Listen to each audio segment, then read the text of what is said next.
This video is sponsored by Sakurako and Tokyo Treat. More on that later. Hey there, it's PK Beats. Y'all remember that video where I went over that one fact where you can make Palutena walk faster than she can run? I mean, you might not remember it since I uploaded that video like Jesus, almost 3 years ago. Okay, so here's a reminder. If you load up Palutena with movement increasing spirits and then give both of them the bunny hood, her walk will actually outpace her run. And it's not even close.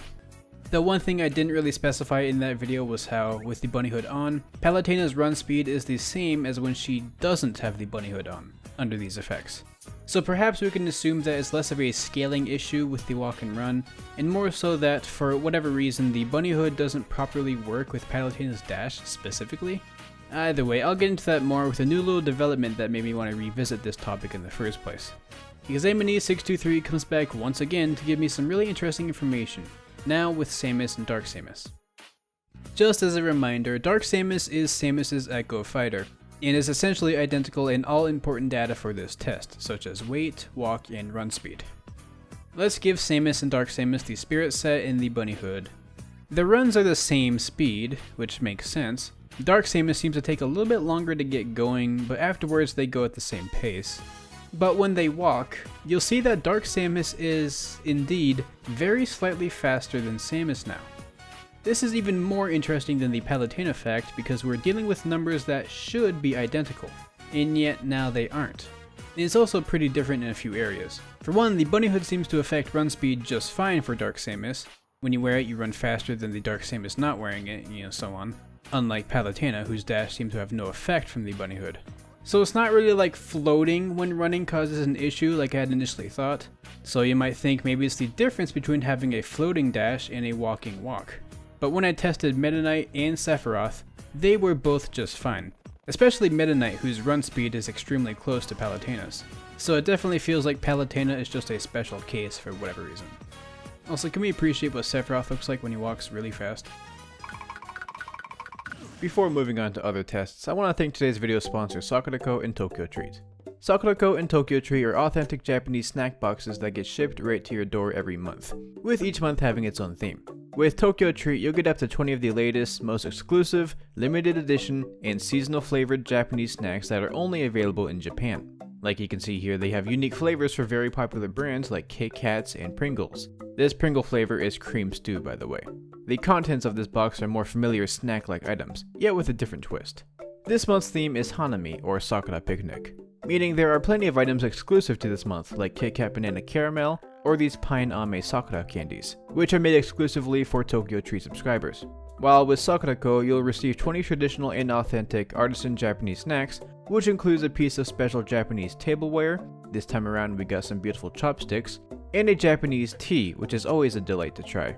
Of course though, there's plenty of baked goods and treats in there too, as Sakurako helps in partnering with local Japanese snack makers to continue to share Japanese culture and traditions that have been passed down for over 100 years. This month's theme is matcha and mochi, with matcha being a powdered green tea flavor and mochi being a type of rice cake treat.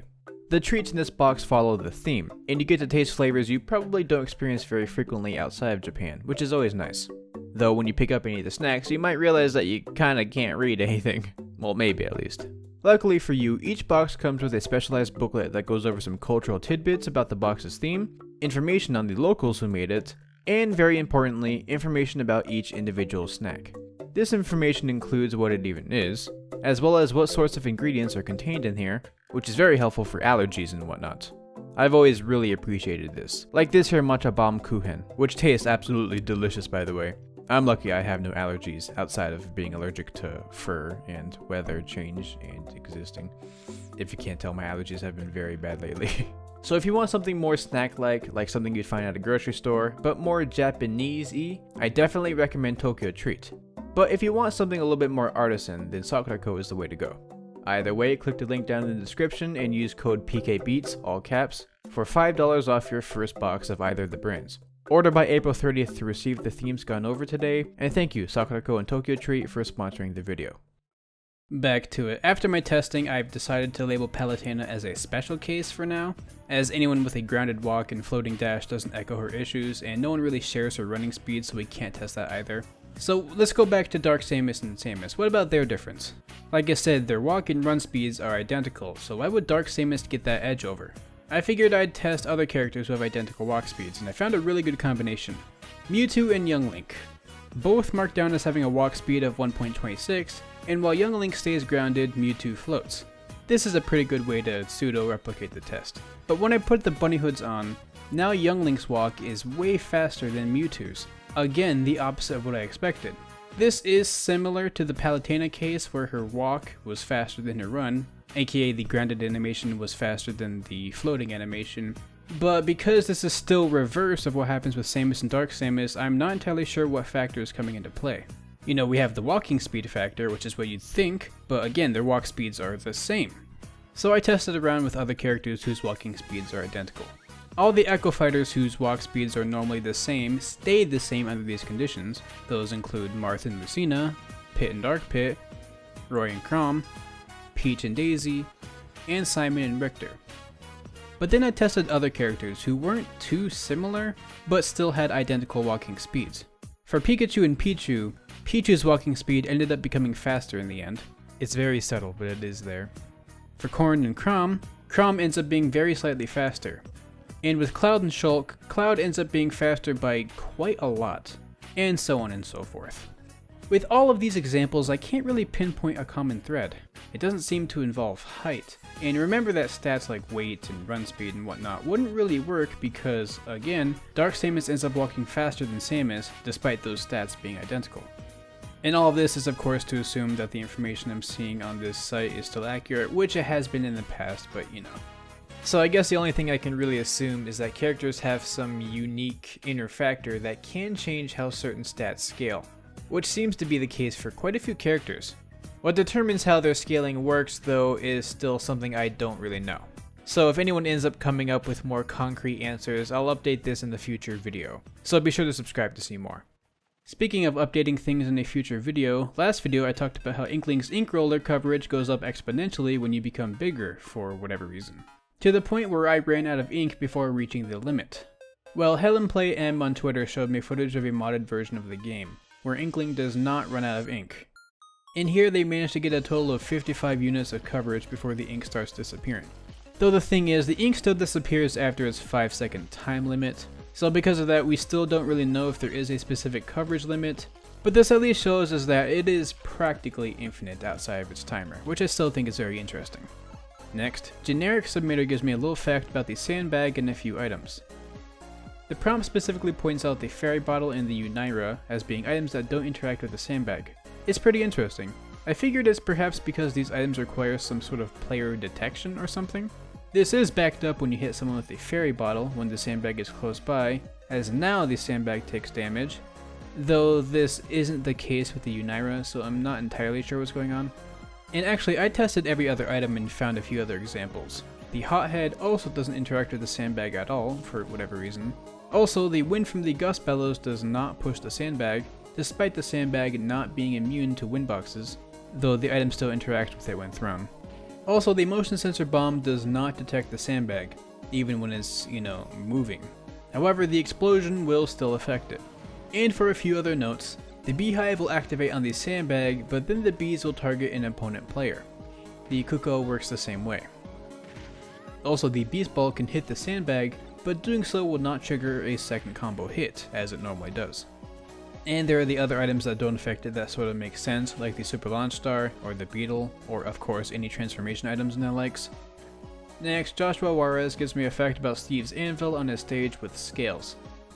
That is to say, here in this perfectly balanced scenario, if I have Steve spawn in an anvil, the scales get tipped in the complete opposite direction. Now, are we in a bizarre world where anvils weigh negatively? Well, in reality, it just seems that the anvil's weight is either non-existent or just isn't considered, though I'd personally bet on the former, and anyone standing on it has their weight ignored too. The same thing happens with TNT too, and with items like the rolling crate. I'm not very surprised that these items don't really have a built-in weight system, but it is a tad bit disappointing. And just to cover some thoughts I had, when Kirby swallows a character and gets on the scale, he does not weigh more. And when Wario gets a full gas tank, he does not weigh more than the Wario who is running empty. These things make sense to me, but I figured someone out there would have wanted to know. Also, I kinda can't remember if I did those tests before on this channel. It's starting to get to that point where it's hard to remember. Anyhow, next, Examiny623 returns once again to give me a visual glitch on the Paper Mario stage. That is, if you go to the final transition of the Paper Mario stage, and you switch the training mode time to be 1/4 once the stage starts transitioning back to the start, things will look normal for a while.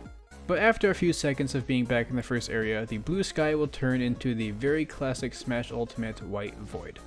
I always love seeing glitches do this, it's super buggy. Though the effect goes away once you transition to a new area again, or when you reset training mode. Also, I tried the same procedure with all the other transitions and nothing else worked. And I tried to do this with the training mode time at a half instead of a quarter, and this also didn't seem to work. I guess for whatever reason, when the stage is going this incredibly slowly, the transition from the Bowser Castle area into the starting area causes some of the background elements to glitch out. Also, when testing with the Custom Smash Slow option, the glitch does not work, as this option halves the game speed, which we just saw wasn't quite slow enough to work. And of course, the timer will not do anything, as that just affects players, not the stage. Speaking of players, Watermelonly gives me a fun little tidbit about Bowser Jr.'s clown car. Simply put, if you use the camera to look inside of Bowser Jr.'s clown cart, you can see some little controls in the front. I think it's actually kind of a cute detail.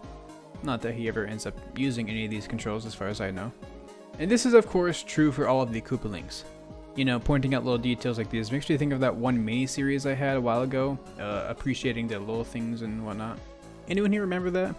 I thought those videos were fun, but I just sort of stopped really having material for them. Since I played this game so infrequently nowadays, you know. No, anyways, enough about that I guess. Next, Plain_Tune had made a video that very eloquently shows a certain thing about Mewtwo. I'll leave a link to the tweet in the description so you can watch it for yourself, but basically, in this situation you see here, every single character in the game will be able to hit Sephiroth with their ledge get-up attack. That is, everyone except for Mewtwo. This isn't even just for Sephiroth, this is actually the case for quite a few characters if they're standing on the edge and are just somewhat skinny. The validity of this does vary depending on idle animations and whatnot, so it's not super terrible, but still. At surface level, this seems like just a goofy, stupid little downside to Mewtwo, but I feel like it has some meaning, maybe? Like, rolling to the edge to punish an opponent's get-up option isn't a bad idea, but normally that puts people in range of a get-up attack, right? But if you can completely avoid it here, that means standing here is actually a pretty good strategy for a lot of characters. Of course, Mewtwo could just do a ledge release into an aerial or something, but that still limits their options, making it easier to read what they do. Maybe I'm looking a bit too much into it, but perhaps not. Either way, I still think it's pretty funny how poor old Mewtwo gets singled out here out of the entire roster. I feel like he's the butt end of a lot of unfortunately designed elements. Oh well. And lastly for today's video, 32-bit Gaming gives me a fact about using a Final Smash on the secondary Ice Climber. Very simply, if someone activates a Final Smash on the secondary Ice Climber, and then the primary Ice Climber gets KO'd, the secondary one will of course disappear, and the person will be using a Final Smash on no one. It is kind of funny, though it's not very game breaking or anything. Though you might be wondering, what about cutscene Final Smashes? That could be game breaking. Well, as it turns out, these Final Smashes can't activate on a secondary Ice Climber. It just won't work. Thus circumventing this issue, which is probably what they had in mind when doing this. This was the case for the cutscene Final Smashes that I tested, though if you end up finding any exceptions, please let me know. And with that, I think I'll end today's video here. By the time this video comes out, Easter will have already happened, so I hope y'all had a good one, if you celebrate. My upload schedule's been a bit scattered, but honestly, at this point, I've just sort of come to accept it, I guess. I've been spending so much of my time studying Japanese that I'm just not gonna push myself too hard, you feel me? Also, I know I've said this quite a few times by now, but I feel like I need to reiterate it a few more times. But this is in regards to the state of my fact submission form. That is still closed, and honestly, it probably won't be open again at this rate. So if you want to submit anything, realistically the best way to do so is to either DM me on Twitter or Discord if you have access. Otherwise, you can just make a comment on YouTube here, though it is a bit easier for me to miss that in that case.